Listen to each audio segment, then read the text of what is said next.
We're in the midst of a huge transformation where our peers, communities, and workplaces are all really melding into one. Welcome to Reimagining Company Culture. My name is Christina Giordano, she, her, and hers, and I am the Senior Partnerships Manager here at AllVoices. Today, I am super excited to welcome our next guest onto the interview series, Dena Upton. She's the Chief People Officer at Drift. Dena, thank you so much for being on the interview series. If you want to share a little bit about yourself for our listeners, including your pronouns, and when you were younger, do you remember how exactly you answered the question, what do you want to be when you grow up? Thank you for having me. Yes, Dena Upton, she, her, hers. I run the people function at Drift, and I've been here for about 4 years. We've seen so many changes, so my role is constantly evolving. But to answer your question, what did I want to be when I grew up? This is an interesting question because I wanted to be a jockey when I was younger, but I'm almost 6 feet tall right now. And so I probably could have been a jockey maybe when I was 6. I was probably the right size to be a jockey when I was 6. And so unfortunately that didn't pan out. But anyways, I love watching horse racing to this day. But to answer your question a little bit about what I do and what our organization does. So I'll talk a little bit about Drift, and then I'll talk a bit more about my role. Essentially, Drift is a marketing software application. We help businesses connect with people at the right time in the right place to have the right conversation. So we bring conversational marketing, conversational sales, conversational service into a single platform that integrates chat, email, video, and powers personalized experiences with artificial intelligence at all stages of the customer journey. Our AI platform doesn't necessarily replace people, but it streamlines marketing and sales processes to help maximize people's time. So the AI is an automation tool that helps our customers, marketers, our customers, sales teams sort of get to their prospects and customers at the right time, kind of amplifying the human touch in today's digital first world of B2B sales. Thank you for telling us a little bit more about Drift and your journey to the organization as well. I'm sure over the past 4 years, one of the things, and it's in the title of this interview series you've been talking about, is this dynamic thing of company culture, especially in the last few years where we're seeing this shift in work and the workplace as well. As Chief People Officer, when you think about company culture, what are qualitative and quantitative ways you measure what's happening and keep a pulse on how people feel about the organization? Yeah, absolutely. We measure it in different ways and from different angles. So both from a talent acquisition perspective and then also from a talent retention perspective, those are two great baseline metrics, and they seem pretty simple, but here at Drift, we put rigor into those metrics just as much as we do in our business metrics. So our funnel activity, the health of our funnel activity from a talent acquisition perspective is measured. How individuals and diverse individuals are moving through that funnel is something that indicates to us, do we have a healthy brand image? Is our employee value proposition resonating with prospects or future drifters? And then we also have a ton of talent retention metrics that we look at internally across the organization. So we do ENPS on a quarterly basis. Like, we ask that simple question, how likely are you to refer Drift as a place to work? And that kind of gives us a heat map of where we could potentially have concerns within the Drift organization, either based on tenure or maybe based on ethnicity or based on department. And then we kind of hone in on some of those heat metrics that we get from our ENPS survey. And then, of course, there's forward-looking people metrics that allow us to respond to the demands of our team and ultimately so that our team can better serve our customers. So we're big believers in the stay interview. So we do exit interviews, and that's important information to understand. Why is someone potentially leaving your organization, and how might you be able to learn from that feedback? But what we find really helpful are those stay interviews, right? Like, you want to continue to re-recruit your team. And so you get a lot of information from the people in the organization that are doing really well and love being at your company. And how can you continue to double down on the things that are resonating with those rock stars and maybe pull back on some of the things that might not be resonating with them. So there's a bunch of different ways that we measure engagement across the company, but that just gives you a little example of some of the initial things that we look at.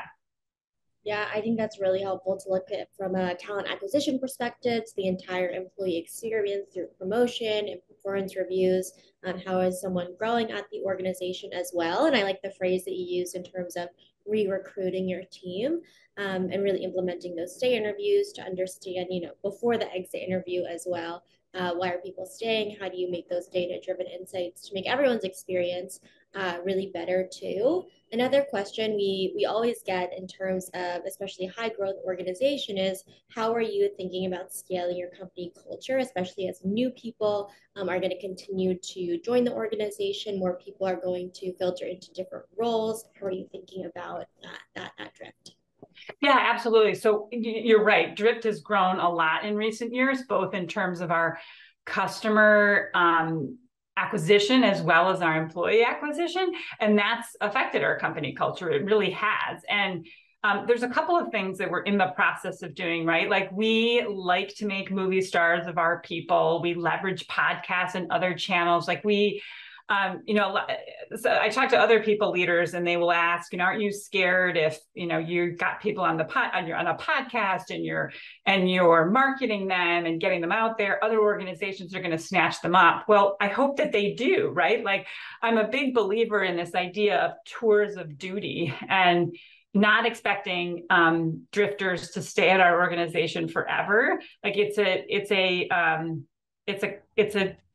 a contract, right? And our commitment to our people is that we're going to make an investment in them and we're going to make them more marketable. And in turn, they're going to do the same thing for us. But there comes a point in time when you can't create the same value for each other. And that's okay. I hope that all of our incredible leaders are going on to be CXO at another organization, but they think about their experience at Drift fondly, and they've gained relationships and networking opportunities with the current team here. So I hope that we celebrate our Drift alum and we value what they brought to the organization, and we hope that they go on to accomplish incredible things.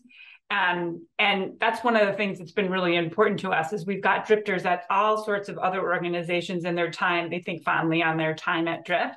But I think another thing that we've been working on too is we're pretty proud of our leadership principles. Those are our values across the company that we live and breathe. And because we've grown so much over the past couple of years, we're also sort of taking stock of those leadership principles and ensuring that they reflect what the organization has grown to become. And so you think about like strategy. So business strategy is done from the top down, but values and organizational, what we call leadership principles, really need to be from the ground up. Like we want Drift to be what it is that we say that it is externally to the people that we're trying to market to come into the organization, and we want them to experience that authentically when they get here. And you have to take stock of that because your culture is the consolidation of all the people in your organization, and you want to ensure that how you get work done, which is what we call our values or our leadership principles, is really authentic when people get into the organization. So it's important for us, and we're in the process of going out to our drifters and ensuring that those leadership principles still ring true to them. It's how they work, it's how they get work done. And potentially maybe the outcome of that will be minor adjustments to our leadership principles, but they'll really be true to the current team that we have in place. Yeah, absolutely. And I want to kind of dig into that how as well. A lot of organizations do have those company values, whether they're written on the physical kitchen refrigerator, or they're virtually, shared out via a messaging platform, interviewing and the candidate experience on those values as well. And something else that we continue to talk about too is transparency and effective communication, especially if you are all not in one place or you're at year 1 versus year 5. What does that really look like? At Drift, for you all, what does effective company communication and transparency look like in practice in terms of that how? Yeah, so we're big fans of sort of we practice extreme transparency across the organization, and we're close to like 550 drifters, and that's been a core tenet of how we operate. And how that gets operationalized is we share all of our board docs, like we share our board presentations with the company. So there isn't anything that we're not sharing with our team, right? They are all expected to understand the core metrics of the organization. We start our week together and we end our week together. So we start our week together, which in an all company meeting called Monday Metrics, where we talk about the high level metrics of the organization. So there isn't anyone across the organization that doesn't have an understanding of where we are from a bookings perspective, net dollar retention perspective, what new product features are we launching? So everybody across the organization, whether or not you're the receptionist in one of our conversation spaces or you're our CRO, like you should have a baseline knowledge of the metrics of our company. And then we end our week together. Well, we end our week every other week. We end our week together in what's called show and tell, which is a time for one person in each department to talk about what happened, what's a lesson that they learned, how did that affect our customers, and how can they share that knowledge back with the company. So every Monday, we start together at Monday Metrics, and every other Friday, we end the week together with show and tell. So it's a way to sort of show your work across the company, and be extremely transparent in what we're working on. We have, ask leadership anything questions that are asked on a weekly basis. There's no question that's too big or too small to be asked by our executive team. And that question is expected to be answered in Friday Show and Tell Live, or we have sort of an all company Slack channel where any questions are answered there. So I think especially in this digital first world, these methods of communication need to be formalized in a way that they weren't formalized before. It's harder to do, but you have to have that connective tissue through all of your individuals that are located in certain regions or in certain parts of the country. So extreme transparency and sort of formalized communication channels are what drive that sort of extreme transparency philosophy that we have at Drift. Yeah, I think that framework definitely makes sense in setting those expectations of you're going to have show and tell and have this opportunity to share the work that you're doing across the company, and the collaboration that's happening too, and create those moments of connection, and sharing and demonstrating that effective communication. In terms of structure and logistics, I know something that we wanted to talk about was kind of a shift, and if this has impacted the business at all in terms of how has Drift's position as a VC, so venture capital backed company, to a PE or private equity backed company change? Anything at the company on an operational level, day to day, if anything at all? What are your kind of thoughts and observations there? Yeah, it's interesting because I think being funded by being a VC-backed company was different than a PE-backed company. But I think we would be in the same situation if we were VC-backed as opposed to that they were PE-backed, and that we are, it's not growth at all costs, it's growth and profitability, because we're closer to that. We're trying to get ourselves closer to that IPO readiness phase. And so that means that we are, scrutinizing the books. We're ensuring that we are profitable and there's rigor, like we're getting ourselves ready for the public markets before we actually go to the public markets. And that kind of rigor would be expected of us as a VC-backed company or a private equity-backed company. The benefit of being part of a private equity portfolio is that we as leaders have access to that whole portfolio of colleagues that could be in a similar stage as we are. So it's like that backdrop of being able to ask those other leaders, are you experiencing this? What are you doing around digital first? Are you recognizing X, Y, and Z? You have that support system, a wide support system of other Vista-based companies that you can bounce ideas off of. So that network is there, and it's readily available. So I would say that's one of the differences. but our rigor around getting ourselves ready for the public markets, it would have been there regardless of whether or not we were VC backed or PE backed. I think that makes sense, and having the opportunity and network to bounce ideas off of folks who are in the space and who are in similar operator roles as well is really important, and the power of community in terms of conversations around people, HR, and diversity, equity, and inclusion.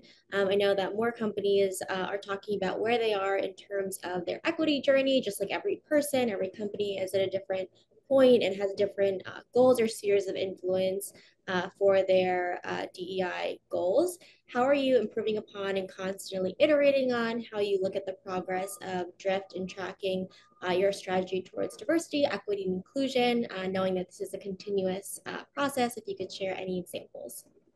Sure, absolutely. So, I mean, we have the benefit. We've had the benefit of having two Latinx founders with the DC and Elias, which has given us a head start in the race. Having underrepresented minority founders in the senior most level of the organization is incredibly important to us. And then in terms of representation, we're competitive, right? Like we are at 48% female across the organization and 14% URP. And strong when we take a look at just our product organization from a URP perspective, because Elias Torres is really leading our product organization right now, and he's heavily involved in our diversity strategy. But we still have more work to do, right? And everyone has more work to do, and we continue to measure effectiveness in our recruiting funnel. One of the things that we're doing is ensuring that we have a female and a URP in the final phase, what we call our formal phase of the interview process. And we can't get to offer unless those things, a lot of organizations are doing that as well. But not only do we have to make sure that we're attracting a diverse group of people into the organization, we have to make sure that we're retaining them, and that we have put in place a handful of programs to ensure retention of our URPs across the Drift organizations in place. So we have programs like what's called Upsurge, where we partner our URPs with senior level executives to really help foster advancement of them across the Drift organization. We also created a program called Emerge, which supports having a diverse bench for succession planning and future leadership opportunities. Emerge is a manager immersion course, so it gives you exposure to being a manager, and we ensure that we target anyone across the Drift organization can be nominated for that participation in that event, but we'd like to make sure that we've got a diverse group of people participating in it. But it's programs like those that help us set the stage for having a diverse bench for succession planning and future leadership opportunities. So there's several other things that we're doing also with our employee resource groups. As I said before, we love to make rock stars of our Drift employees, and our ERGs are a great way for us to really elevate those leaders that are it's like the volunteer fire department when you're running ERG groups. And we want to make sure that they're committing to making sure that those diverse voices have a large presence in our organization. Our commitment back to them, if you're taking a leadership opportunity in one of our ERGs, we want to make sure we're teaching you how to have facilitation, how to effectively facilitate a meeting or a large event.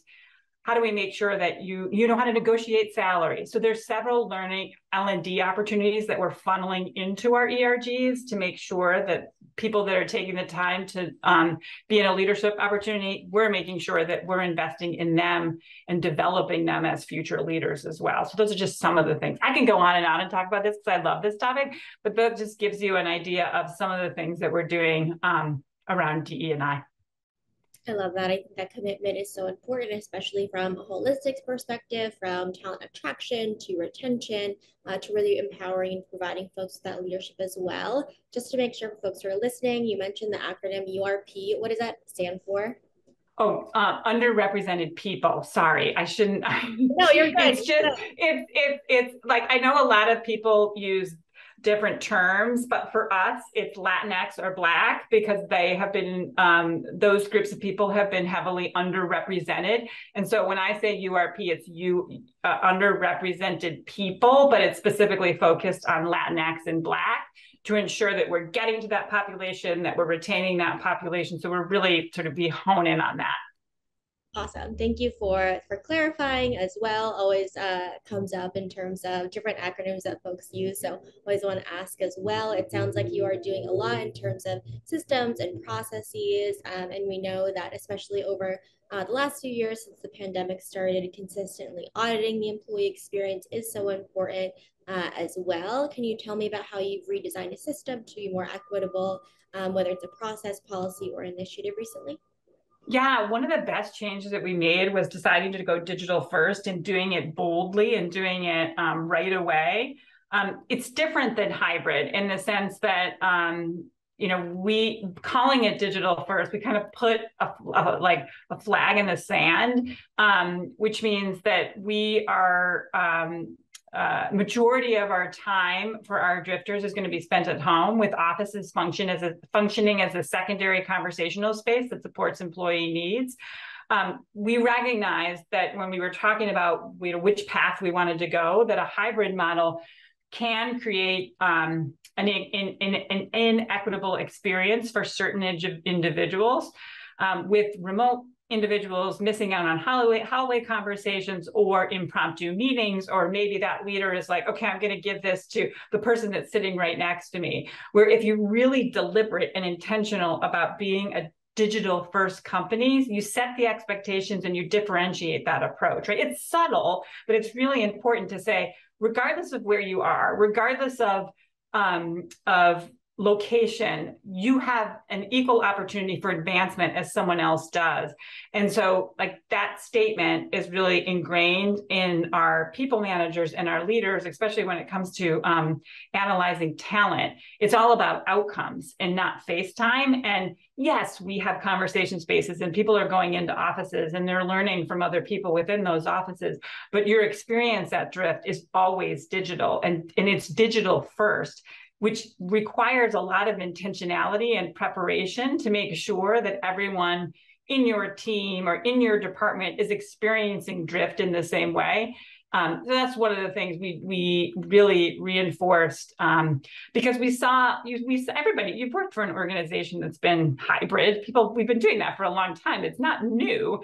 But you also saw people missing out on opportunities because they weren't physically in the office. Well, you can't manage a team because you're not physically in the location. Well, who made that rule up? So I think it's just challenging some of those old ways of thinking in a new world where people are getting work done from different locations, and it's allowing them the flexibility to not have to decide that they're going to move locations to advance their career, but they've got family in another location. So we're pretty proud of that decision that we made early on in the pandemic. Absolutely. That flexibility is really important. And to hear that feedback from folks as well, to consistently talk about kind of those non-negotiables too, in terms of structure. You mentioned this a little bit earlier as well, in terms of leading meetings and resourcing employee resource group leaders as well to be leaders within the organization. How are you investing in the professional development and training of all employees at Drift? Yeah, there's a bunch of things that we're doing. We, as I mentioned earlier, we treat talent as scarcer than capital because it is, and we want to be known as the place to work. We've accelerated organizational learning. We've had, a bunch of people graduate from our Emerge program, which is what I was talking about. It's like our investment in future leaders. It's that dip your toe in people management training. We also are investing in, individuals like how do you advance your career as an IC. We are investing in our manager training, especially sort of rehauling our manager training and how do you effectively manage a team in a digital first world. As I said earlier, it requires a lot of formalities and intentionality around how you lead. And that's, our people managers are the linchpin to that because they're effectively managing up and they're effectively managing down. And so so they touch a lot of people in your organization. So we've made an investment to ensure that we have roundtable discussions for our managers with our executive team, that we're training them with the new skills on how to lead in a digital first world. Those are some of the investments that we're making around L&D. And then I think the other thing too, as I was talking about the advantages of working with Vista, is that our people have access to some of those flagship programs within the Vista community with leadership and development. So we have access to that for our drifters as well, to sort of enhance their skills depending upon whatever department or function that they work in. I love that. I think that is so important. I know there's a ton of research around meaningful connection being a reason why people stay in the organization, and also that professional development, how am I growing, how you answer that question is also part of that narrative and motivation as well. I know that we are nearing the end of our time together, Dena. Is there anything that you would like to share with folks who are listening that I didn't ask you directly, or would you like to score any kind of key takeaways from anything that we've discussed today? No, I think the big thing, what we've all realized is that organizations are fueled by people. And I think I wouldn't wish the pandemic on anyone, right? Like I wish it didn't happen, but the positive pieces of it were sort of a recommitment to the people in organizations and ensuring that we're kind of like turning things on their heads from the way that they were operated in the past, that we all thought that was the best way to work. Well, there's different ways to work, and I think the pandemic has forced us to think about work in a different way and to ensure that we're taking care of our teams in the best way possible. And so I think it's my advice to myself, if I had to go back to 3 years ago, is that I think many organizations, and the organizations that are flourishing are the ones that are focusing on their people and listening to their team. But there's some organizations that aren't. And so you just have to make sure that you're keeping a pulse on retention and talent attraction in a digital first world. So I think we've talked a lot about those things, but just wanted to reinforce that. Yes, absolutely. I think that's important to reinforce. We've talked through a couple different examples of how you can tactfully do that as well. Dena, thank you so much for sharing your journey and what's happening at Drift right now as well, and for being on Reimagining Company Culture this afternoon. Thanks for having me. Of course, and as a reminder for folks who are listening, at AllVoices, we really believe in employees and employers being seen, heard, and understood, and know it's a requirement for the business to really succeed overall. Have a great rest of your day, everyone.